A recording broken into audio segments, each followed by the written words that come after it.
Why do we always have to be outside? You know you can come to my house. We can stay in my room." Mae opened and closed her mouth. She decided not to try again to explain how indoors they belonged to other people. At least that's how life presented itself to Mae. Indoors, she had to wear black stockings that clung to her legs like spiderwebs, and endure dance instructors who poked at her when her step lagged a beat behind, or her back remained unbending. But she had begun to suspect this wasn't the same for Alice, especially after Alice cut her hair into the shockingly mannish bob so many white women were wearing. Tall and vivacious with skin the color of cooked caramel, Alice strode through the world as if she were a white woman and entitled to every freedom of a black man. Alice's face and hair were not printed on thousands of jars of hair product.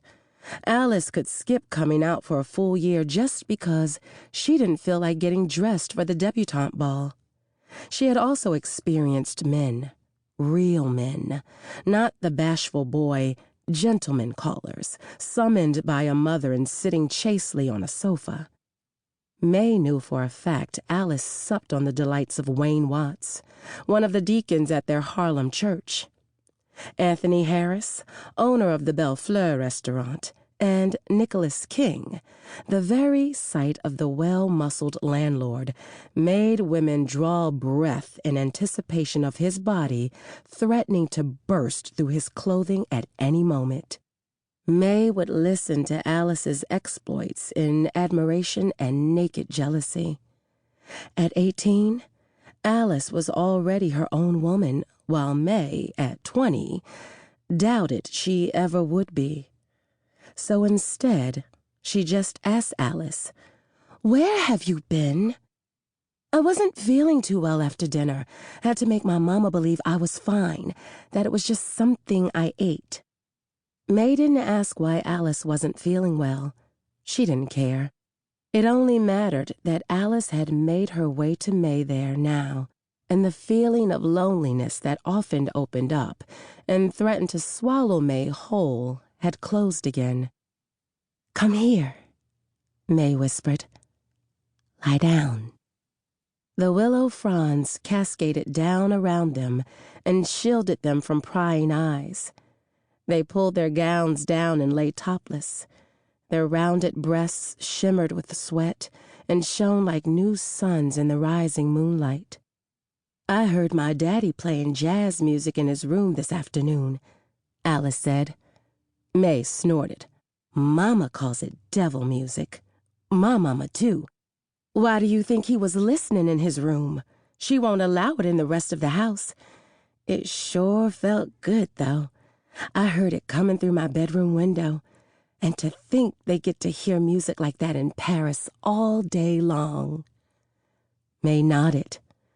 Alice loved to talk about Paris, how they should pack steamer trunks, run off to New York City, and board a ship to cross the Atlantic.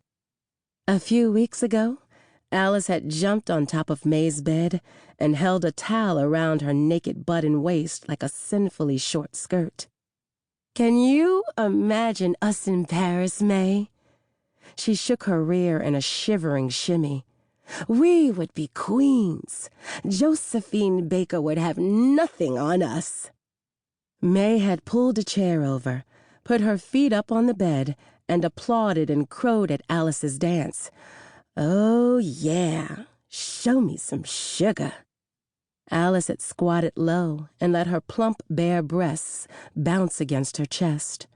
She stood again and kicked her legs up, one after the other, high into the air. Then she fell backwards and lay spread eagle on the bed laughing. "And you know," she'd added when she had caught her breath, "they're not afraid of blacks in France. People aren't penned up. None of this, you live in that neighborhood and we'll live in this neighborhood. You can be where you want to be. Keep the whole damn city in your pocket if you want. You'll see, Mae. One day, we'll go to Paris together and you'll see." Now Alice was quiet. Her eyes seemed lost.